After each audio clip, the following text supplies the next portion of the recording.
Hello there. Made this video because of someone pointing out little issues here and there. Just trying to be helpful and thoughtful. All right. This is for like those people who are dealing and suffering with like heat waves right now, and just trying to stay cool and enjoy your house if you don't have access to water and stuff. This is one issue right here, one solution. Just take hankies, get them wet, whatever you have, get them wet and stick it in the freezer. And when you get hot, just unroll it and wrap it around your neck. So this is what I'm about to do, to just show you that when it gets super hot and I'm unmotivated to maybe go hike and go to the river or stream or somewhere and find water and cool out. I mean, even sometimes when you're there, if you're not directly in the water, you're unable to stay cool. So when you're in your house, just get on the floor. You can lay here for hours, just relax, find a cool spot. You can, if you have AC, turn it down low and you're dealing with electrical shortage, or the power's not coming in, open the doors and windows, or just lay in a doorway and just relax. Take a book, read, take your cell phone and watch a video, take a nap. You can make a picnic of it. Sometimes I freeze. When I figure out if it's going to be a couple of days where we're going to be dealing with a heat wave, I make juice. I make different types of water and stuff to drink to try and stay cool. Like you take cucumber and drop cucumber slices in the water and you stick it in the fridge, and avoid opening and closing the door of the refrigerator. When you come out, you make a large enough so when you pull it out, it sits there with you for a couple of hours. Make some homemade ice cubes. I mean, find little cups or bags, use recyclable stuff if you don't have access to it. And if you have access to like ice trays and all that stuff, then go ahead and make your ice trays. Make excess, dump them out in a other container, store them in the freezer, and then make more, stack up on it, so that you're not opening and closing the door, because the whole objective is to lower your carbon footprint, reduce the amount of material that you need. So you turn off all the lights in the house during the day. I mean, open the windows, pull the blinds up, and just let natural light into the house. If you're concerned and you don't want the hot air to come in, just keep your door closed and shut and just lay on the floor. Find you know your house, you can find the coolest spot to lay. Just so this is the kitchen area. I found that the kitchen area is the coolest part, and it's the back part of the house, by the way. So when the sun is belting the roof, the back part of the house, why I'm in the back part of the house, because for some reason the backyard and the neighbors, they have more trees and stuff back there, so we get some relief from the the trees, the shade from the trees, and other stuff that's back there. Up front, the front part of the house, there's hardly any stuff like that, because they chopped and clear everything down. So just find somewhere comfortable to lay. Like if you're living in the desert, just find, if you have hardwood floors, lay on your hardwood floors. If you don't have hardwood floors, then phase 2 of cooling out in your house, go in the bathroom. I actually see I have swim trunks on, because that's what I do. I just get comfortable. Or if you live alone, you have family, kids, just pick sections in the house and just You know, make the best of it. If you're alone, you could do it in your birthday suit. And see, I'm laying on the floor. And I'm just cooling out. When it gets a little bit super warm and there's no airflow, then you just go grab your little ice towels, ice pack your drink, and you just put it around your neck and make the best of it. You can lay directly on the tile. That works too. Because the tile stays cool. It's ceramic and it's like a Frigidaire. You just lay there, and when you're on the cool tile, you just don't move around too much. Because we're humans are batteries, we generate a lot of heat. So you take cool showers or take cold showers, you know. Just try and figure out little things that you can do to just basically make yourself comfortable while you're going through or dealing with the heat wave. If you're in the desert and stuff, you know, there's not a whole lot of relief that's coming because you're out in the desert, you know. So just like I said, stack up, make smoothies, make cool, refreshing drinks that you can, you know, just blend up and pre-blend them early in the morning. Stick them in the fridge and freezer, especially, or if you know you're gonna have a couple of days where you're dealing with heat wave and the electricity is gonna be dipping in and out.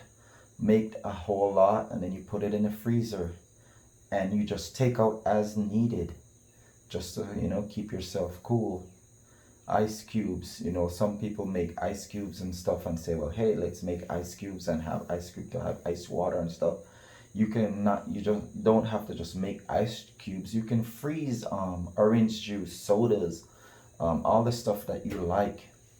Just freeze that stuff, you know, freeze it overnight. You gotta start planning and think ahead, you know. Freeze the different type of drinks that you like, your Gatorade, you know, Powerade, all that stuff, your Monster. Pour them out in little jars or put them in your ice trays and freeze them, and then you have something refreshing to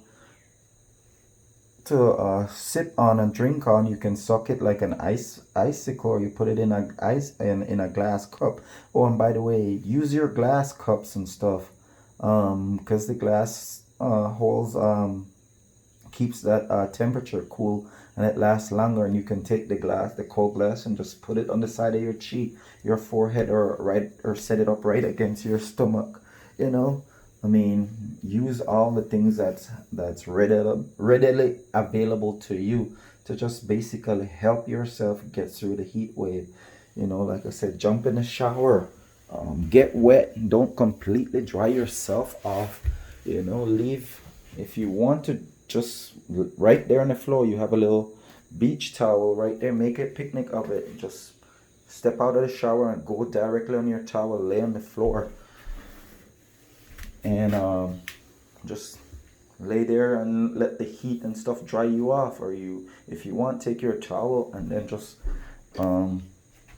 take the towel, and you know how we want to wipe ourselves down, just pat yourself down and leave some of the moisture on your body so that you can, you know,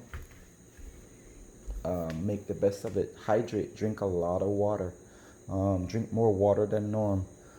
Yeah, it's gonna make you go to the restroom quite a bit, so you're gonna have to do what you can to just basically get through it. Eat like watermelon, cucumber, muskmelon. There's a lot of fruits and vegetables that you can eat. Peach, mangoes.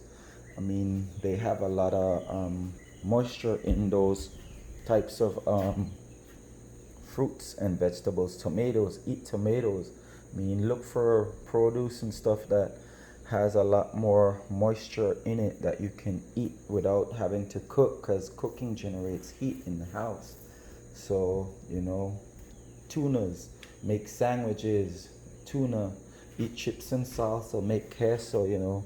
Like, don't be up in the house cooking a full-on meal that you're going to be generating and creating an unnecessary heat in your house.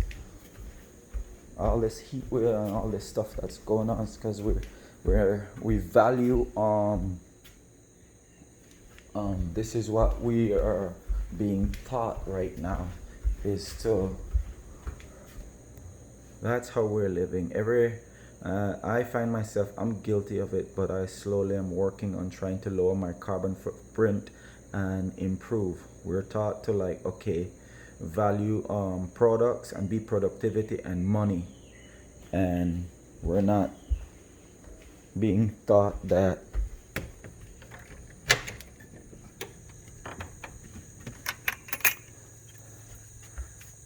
the land is what's valuable.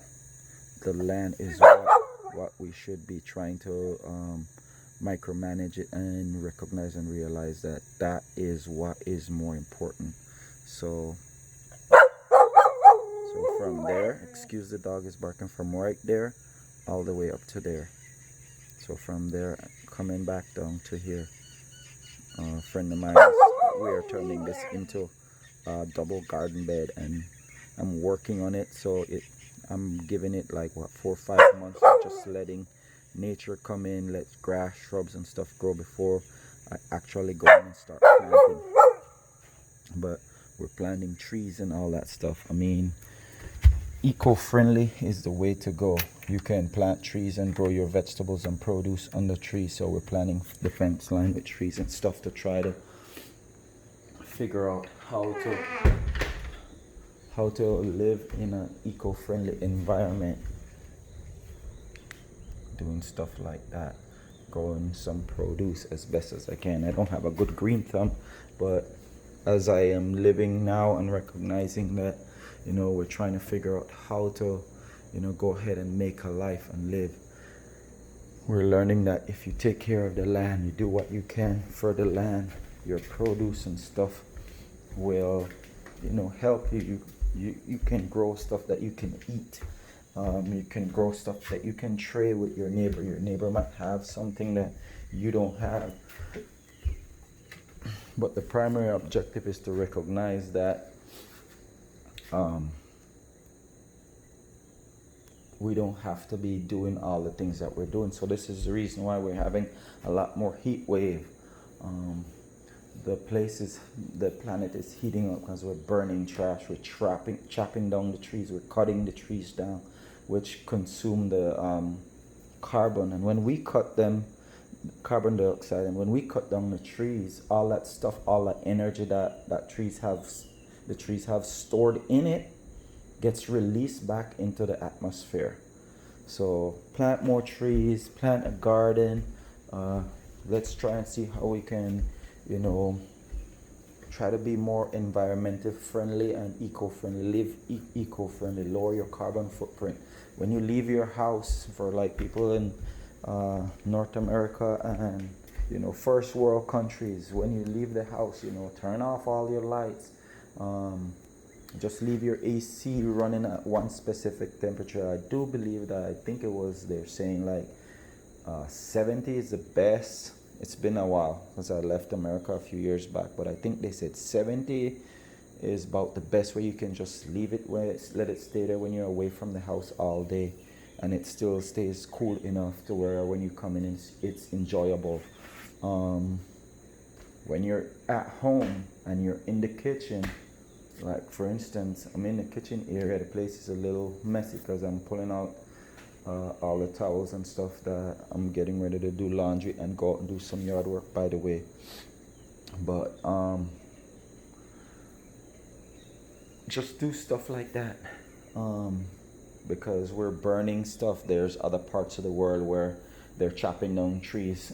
They don't have, like in first world countries, not every country have access to having their trash picked up. So like that, for instance. So what I did, I brought the weed whacker in there and I was cleaning it and doing the weed whip and do everything I can to clean it, and just put some sort of chemical on it to prevent the grass and stuff from sticking on it, by the way. So that's why the towels and rags are there, so I don't get stuff on the floor as well. And like I said, not everyone have access to the sanitary department where they have the garbage men come in and pick up trash. So what do? They burn their trash. It's up to us to, like, let stuff like this go viral and repost it and spread it so it becomes a global thing. Instead of burning the trash, you can dig a pit. Just take a time and dig a pit. Dig a pit and bury your trash, or bag it up, and then when you go into town, take it with you and use the trash bin. The villages and stuff, they might not be collecting trash, but you can go to the supermarket that's in the village and they have a trash bin, and they have, most of those people might have ways on how to get their trash to the landfill. So I hope this video was helpful, brought to you by Rootswork and Empower. Please like and share, comment and subscribe if it was helpful. Have a wonderful day. Enjoy your amazing time here on planet Earth, and let's see how we can invoke change and come together and redirect the way how we're living. Let's be more eco-friendly to the environment, because without it, we won't be able to live comfortably like what's going on, what we're experiencing currently.